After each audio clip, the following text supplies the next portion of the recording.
The applause started before I could breathe. "And we're excited to announce Sam's promotion to senior director," Kelvin announced, the VP's voice echoing through the conference room. The slide behind him displayed my project dashboard, the analytics platform I'd built from scratch over 9 months. My hands went numb as I stared at the screen. Sam stood beside Kelvin, accepting handshakes and congratulations. He didn't look at me once during the entire presentation. I sat frozen in my chair at the back of the room, watching people I'd worked alongside for 3 years celebrate someone else's achievement. The project metrics glowed on the screen: 43% efficiency increase, $2 million in cost savings, implementation across 7 departments. Every number represented late nights I'd spent debugging code, weekend calls I'd taken to troubleshoot issues, presentations I'd delivered to skeptical executives. Someone leaned toward me from the adjacent seat and whispered, "Congrats on supporting your manager so well." My chest tightened as the words hit me. Supporting. Not leading. Not creating. Supporting. The room felt smaller suddenly, the air thick and hard to pull into my lungs. I forced myself to maintain a neutral expression, refusing to let anyone see the shock and betrayal coursing through me. Heat crawled up my neck as more people turned toward Sam, their smiles genuine, their praise enthusiastic. I watched him accept it all with practiced humility, nodding and gesturing toward the team, never once acknowledging the person who'd actually built what he was being promoted for. My colleague Amy caught my eye from across the room, her expression confused and concerned, but I looked away before she could read what I was feeling. The presentation continued with details about Sam's expanded responsibilities, his new compensation package, his vision for the department's future. Each word felt like another layer of erasure, painting over my contribution with broad strokes of his manufactured narrative. I'd seen corporate politics before, watched others get overlooked, told myself it wouldn't happen to me if I just worked hard enough, delivered results that couldn't be ignored. I realized then, sitting in that room full of applauding colleagues, that this wasn't a mistake. This wasn't an oversight or miscommunication. This was deliberate. Sam had positioned himself as the architect of success while relegating me to invisible labor, and everyone had accepted that story without question. The realization settled over me like cold water, shocking but also clarifying in its own terrible way. I stayed perfectly still as the meeting concluded, people filing out to return to their desks. No tears threatened my composure. No questions formed in my throat. Just the sickening awareness that something precious had been taken from me. My professional credibility, my career momentum, my trust in the system, and everyone had just celebrated the theft. The fluorescent lights seemed too bright suddenly, the sounds of casual conversation too loud. Sam walked past my chair without acknowledging me, surrounded by executives offering congratulations. I caught fragments of their conversation. Leadership potential, strategic thinking, innovative solutions. Words that should have described my work, now attached to his name permanently in the company's collective memory.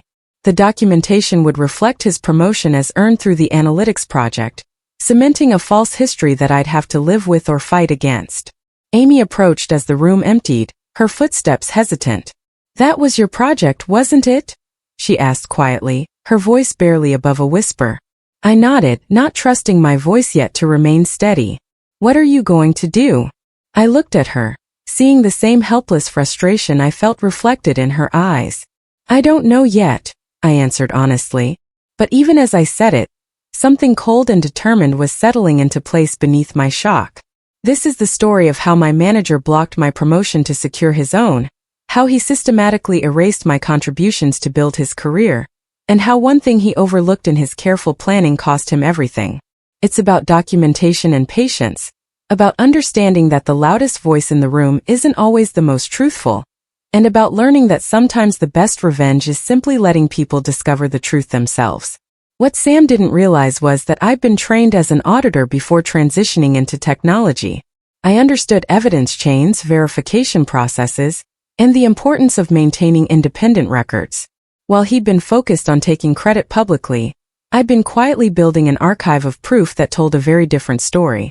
Not because I anticipated betrayal, but because accurate documentation was simply how I worked, how I'd been taught to operate in my previous career. The corporate world rewards confidence and visibility, often more than competence and actual results. Sam understood this instinctively and played the game better than I'd initially given him credit for. But games have rules and companies have policies, and sometimes those policies exist specifically to prevent the kind of credit theft I just experienced. Sam had gambled that no one would look closely enough to notice the discrepancy between his claims and reality. My name is Nancy Walsh. I'm 34 years old, a white American woman working in technology consulting in Chicago. I grew up in a middle-class family in the suburbs where hard work was supposed to guarantee fair treatment, where doing your job well was enough, where honesty mattered more than politics. Until that meeting, I believed loyalty at work meant something, that managers protected their team members, that merit actually determined advancement. I joined the company 3 years earlier as a senior analyst, building a reputation for solving complex problems that others avoided. My background in financial auditing gave me an unusual perspective in the tech world, an ability to see patterns in data and translate technical solutions into business value that executives could understand.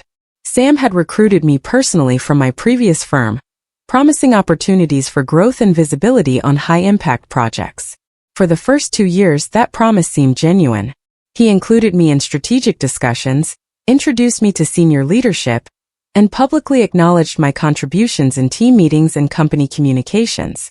I delivered consistently, taking on increasingly difficult assignments and exceeding expectations on tight deadlines. My performance reviews glowed with praise and specific examples of impact. Everything pointed toward natural career progression into leadership roles within the organization. 3 months earlier, Sam had called me into his office for what I thought would be a routine check-in about ongoing projects. Instead, he closed the door and gestured for me to sit in the chair across from his glass desk. I wanted to talk about your future here, he began, his expression serious but warm. You've earned the next role, Nancy. The analytics platform project is your chance to prove you're ready for director level. My heart had lifted at those words, excitement flooding through me. Director level meant significant responsibility, substantial compensation increase, and recognition as a strategic leader, rather than just a strong individual contributor. What do you need from me? I'd asked, already mentally preparing for the challenge ahead. Sam smiled broadly. Just finish this project strong. Deliver the results we've outlined, and I'll personally sponsor your promotion when it's complete. You have my word on that. I'd walked out of that office floating, energized by the clarity of the path ahead. No ambiguity, no political maneuvering required, just excellent execution of an important project. Felt fair, earned, and achievable. I'd immediately started planning the technical architecture, identifying stakeholders across departments, and building a timeline that would deliver results ahead of the aggressive schedule Sam had outlined. The next 2 months disappeared into intensive work. I stayed late most evenings, refining algorithms and testing edge cases that could break the system under real-world conditions. I answered emails at midnight from executives in different time zones, walked colleagues through implementation details on weekends, and carried the project forward when others dropped their commitments due to competing priorities. The work was demanding but fulfilling, each small victory building toward something significant that would transform how the company operated. I didn't document everything meticulously because I trusted Sam's promise completely. I didn't save every email thread or record every decision in triplicate, because I believed the outcomes would speak for themselves. I focused on execution rather than evidence gathering, on building something excellent rather than protecting myself politically.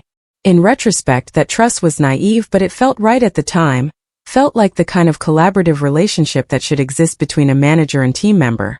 Sam checked in regularly during this period, offering encouragement and removing obstacles when I encountered resistance from other departments protective of their processes.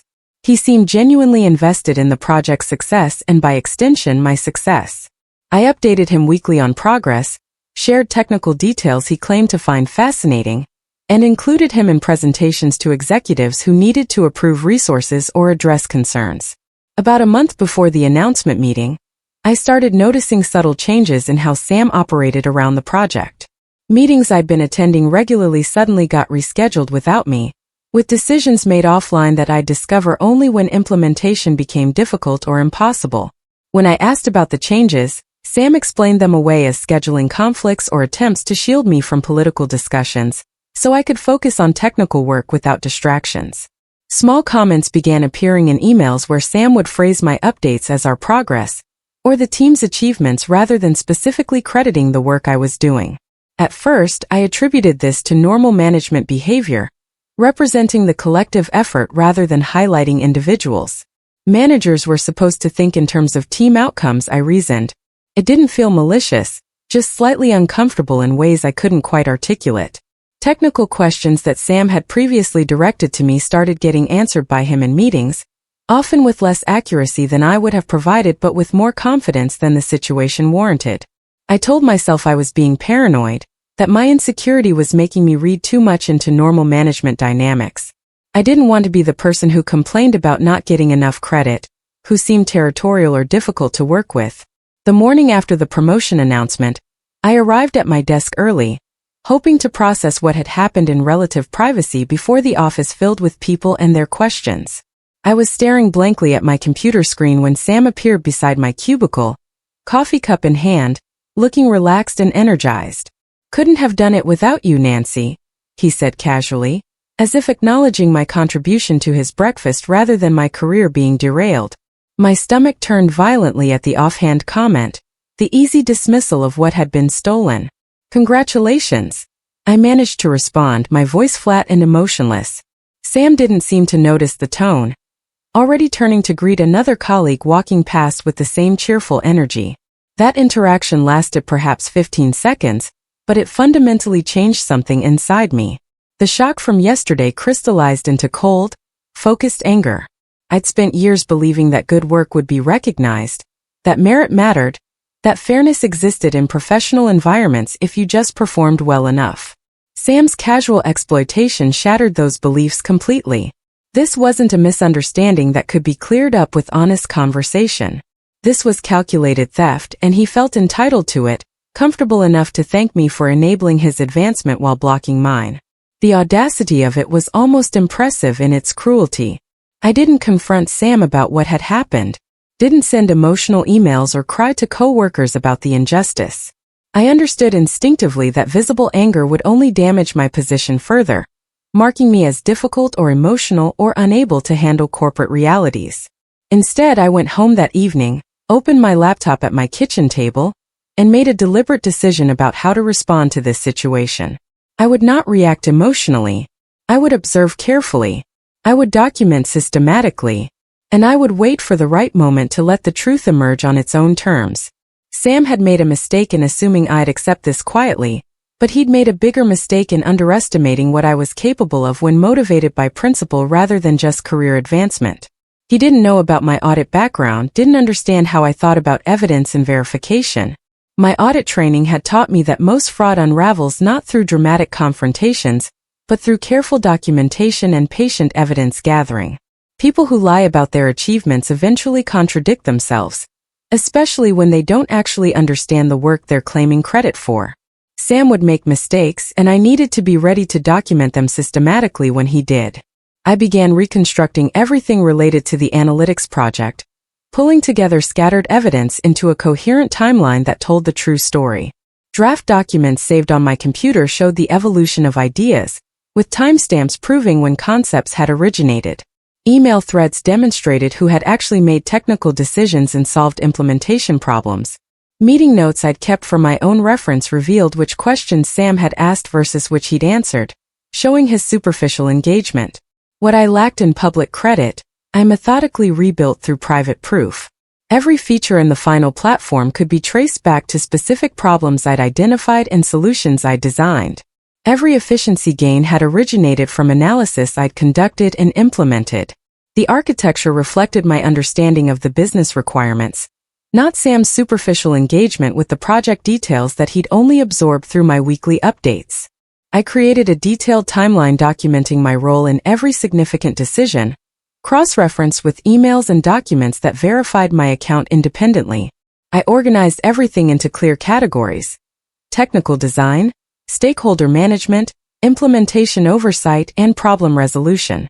The evidence was overwhelming and impossible to dispute if anyone actually examined it carefully. I built the case the way I'd been trained to build audit findings: factual, verifiable, comprehensive. Sam's behavior shifted noticeably after his promotion became official. He grew louder in meetings, more willing to interrupt executives and challenge established approaches with opinions that weren't always well informed. His confidence expanded to fill spaces where competence should have provided natural limits.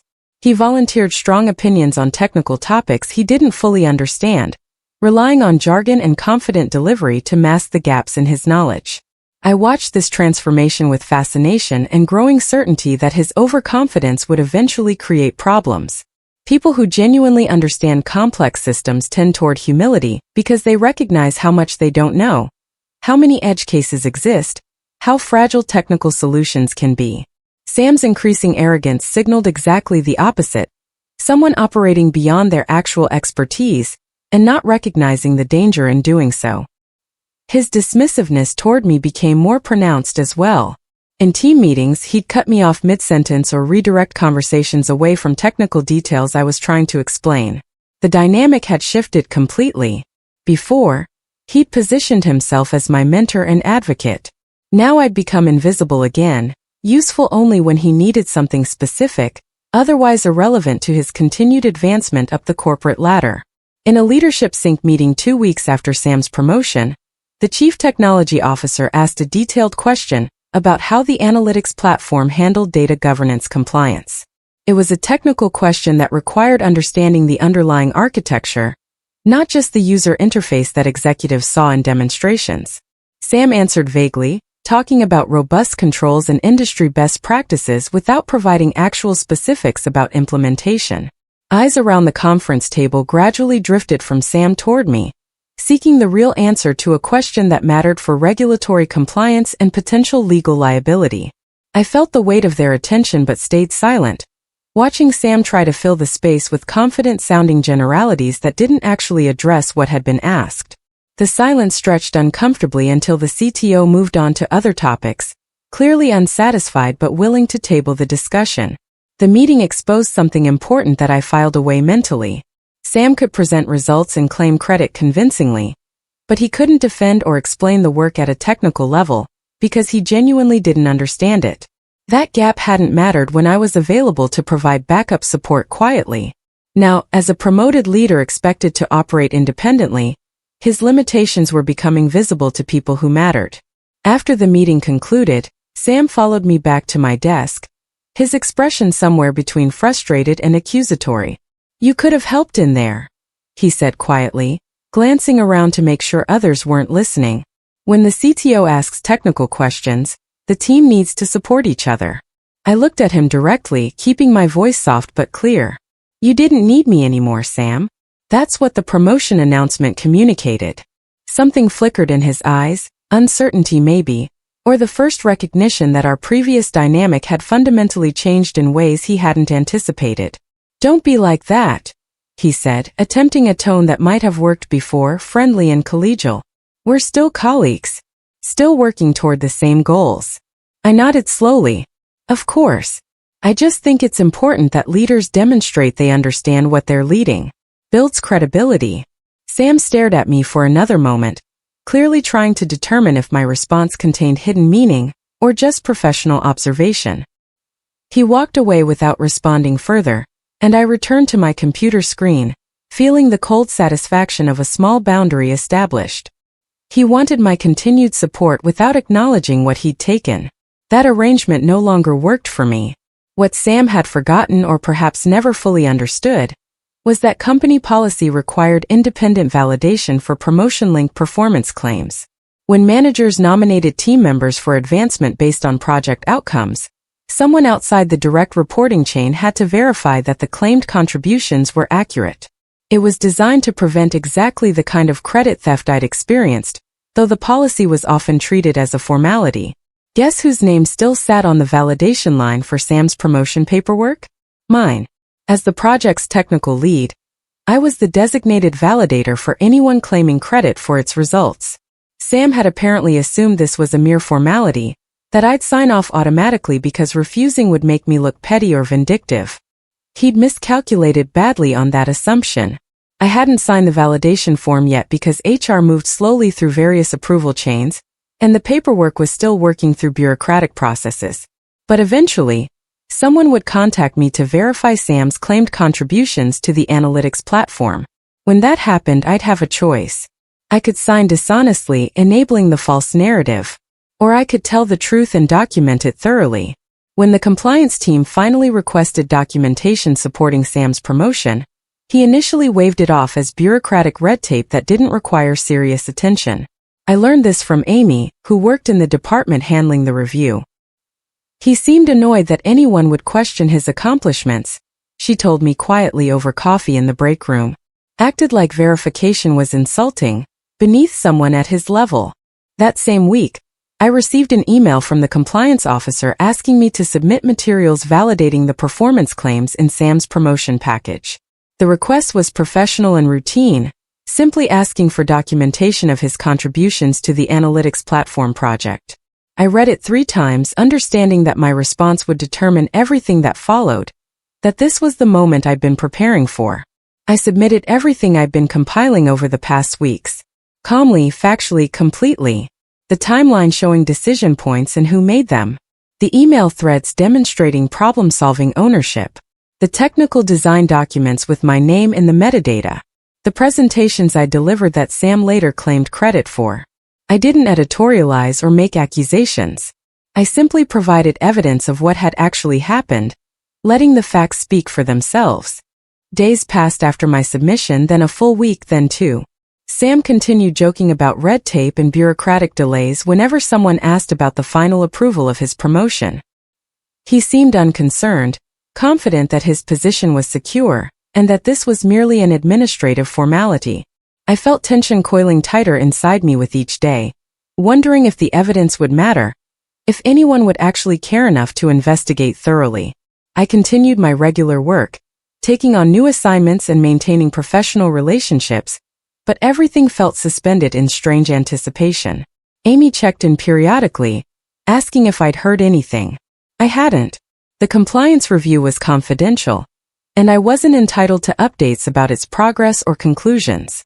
I could only wait and trust that truth mattered somewhere in the corporate machinery. Sam's behavior grew more casual during this period, his earlier concern apparently forgotten. He stopped checking in about the validation process, apparently assuming it had been completed in his favor without issue. His confidence in the outcome was almost impressive, a complete certainty that systems would work in his favor because they always had before. That confidence would prove to be his downfall.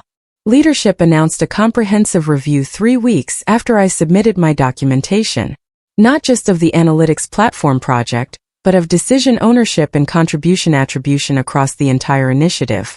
The announcement came in a brief email from the VP, stating that the company took accuracy and performance evaluation seriously and was conducting additional verification before finalizing recent leadership changes.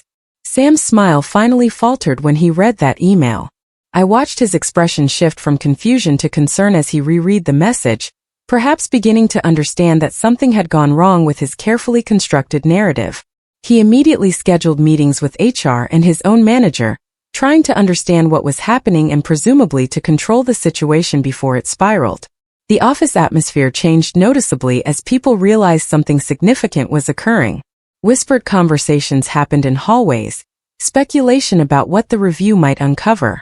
Sam's name came up frequently, though most people didn't know the full context of what had actually happened. They just sensed that someone important was potentially in trouble, and the office gossip mill churned relentlessly. Sam called me into his office the following day, closing the door carefully and gesturing for me to sit. His voice was lower now, less confident than I'd heard it in months. "We're on the same team, Nancy," he began carefully, choosing his words with obvious thought. "Whatever's happening with this review, we need to present a unified story. Inconsistencies just create problems for everyone involved." I nodded slowly, letting him continue without confirming or denying anything. "I've always valued your contributions," he went on, the words sounding rehearsed and hollow. "If there was confusion about roles on the analytics project, we can clarify that together. Show leadership how we collaborated as partners." Partners. The word felt obscene given what he'd actually done, but I kept my expression neutral and unrevealing. "I submitted accurate documentation when compliance requested it," I said simply. Just facts about who did what. Nothing more complicated than that. Sam studied my face, trying to read whether I was with him or against him, whether I could be persuaded or threatened into changing my account. I gave him nothing, maintaining the same professional distance I'd adopted since his promotion announcement. He dismissed me after a few more uncomfortable minutes, clearly unsettled but still hoping to manage the situation.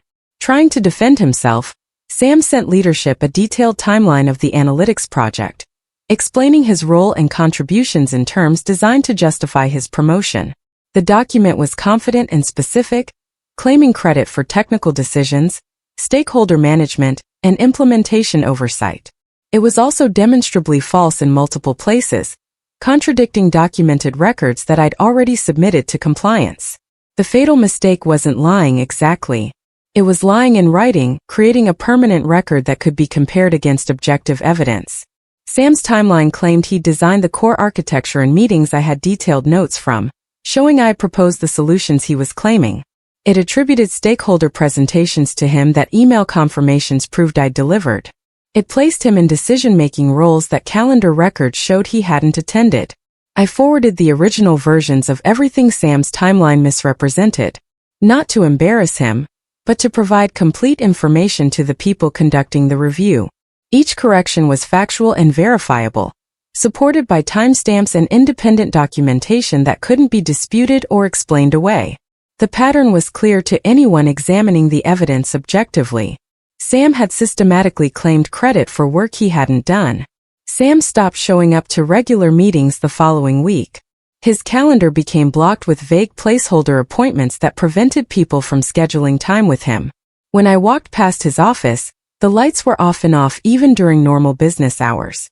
Something was clearly happening behind closed doors, conversations and decisions that the rest of us weren't privy to yet. Meetings that Sam normally attended proceeded without him, with other managers stepping in to provide updates or make decisions. The absence was conspicuous and people began asking questions more openly about what was going on. Official communications remained vague, referring only to ongoing organizational reviews and promising updates when appropriate. The office felt lighter during this period. Tension that I hadn't fully recognized I'd been carrying started releasing from my shoulders.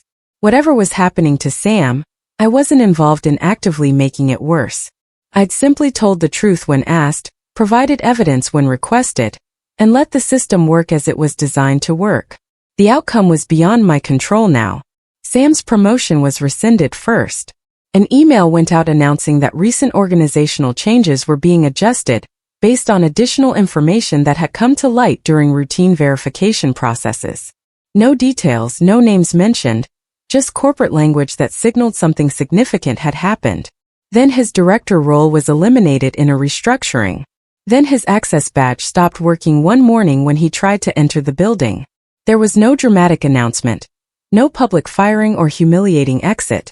Sam simply disappeared from the company one day, his office cleared out over a weekend, his name removed from internal directories and team pages. The quiet erasure somehow felt appropriate, given how he'd tried to erase my contributions. Just absence where presence used to be. I learned later from Amy that the investigation had uncovered a pattern of credit theft extending beyond just my project. Other team members had submitted similar complaints when given the opportunity, describing times when Sam had claimed their work as his own. My documentation had triggered scrutiny that revealed a systematic problem, rather than an isolated incident, a pattern of behavior that made Sam a liability. I was called into the same conference room where Sam's promotion had been announced. This time Kelvin sat alone, looking genuinely apologetic in a way that seemed sincere rather than performative. "I owe you an apology, Nancy. We failed to verify claims properly, and that failure cost you recognition you'd earned. I'm sorry." The words were simple but meaningful, an acknowledgement that mattered. The slide behind Kelvin showed the analytics platform again, but this time my name appeared in the right places. Project lead, principal architect, implementation director. Not as revenge against Sam, but as acknowledgement of reality. Kelvin explained that the company was committed to correcting the record, both formally in my personnel file, and informally through communications with leadership who'd witnessed the false narrative.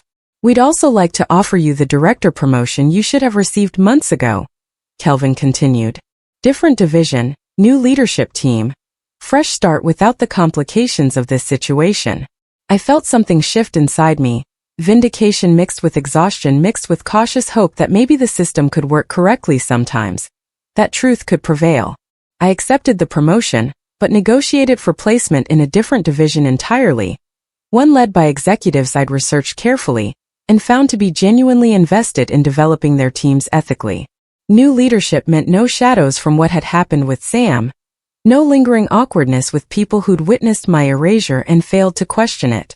A clean start felt important for moving forward. The role came with substantial compensation increase, strategic responsibilities I'd been ready for months ago, and most importantly, recognition as a leader based on actual contributions rather than claimed credit.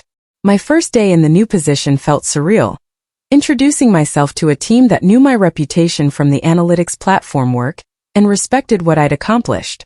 I walked out of my first leadership meeting feeling taller than I'd ever felt professionally. Not because Sam had been punished, though that mattered, but because truth had prevailed when I'd honestly wondered if it would. Because documentation and patience had proven more powerful than confidence in politics. Because I'd learned I could advocate for myself effectively without compromising my integrity or becoming someone I didn't want to be. Sam never contacted me after everything concluded. No apology, no explanation, no attempt at justification for what he'd done. He didn't need to. The truth had spoken louder than any confrontation could have, vindicating my experience and validating my response. I heard through professional networks that he'd landed somewhere else eventually, though without the inflated credentials he'd tried to build on my work. What I learned from the experience changed how I approach my career fundamentally. I document everything now, not out of paranoia but out of professionalism and self-protection. I verify claims before accepting them as fact. I pay attention when people's words don't match their actions. And most importantly, I understand that when someone steals your moment, you don't have to chase them down or fight publicly to get justice. Sometimes the most powerful response is patience, meticulous record-keeping, calm presentation of facts when the opportunity arises. Sam thought he could rewrite history because he told a confident story to people who wanted to believe him. But history is made of documented evidence, not just compelling narratives. And evidence, when preserved carefully and presented clearly, speaks for itself in ways that no amount of charisma can overcome. When someone tries to erase your contributions, don't waste energy on anger or public confrontation. Build your case quietly, trust that truth matters somewhere in the system, and wait for the moment when verification becomes necessary. Then let the documentation do what it's designed to do. Reveal reality. The rest takes care of itself.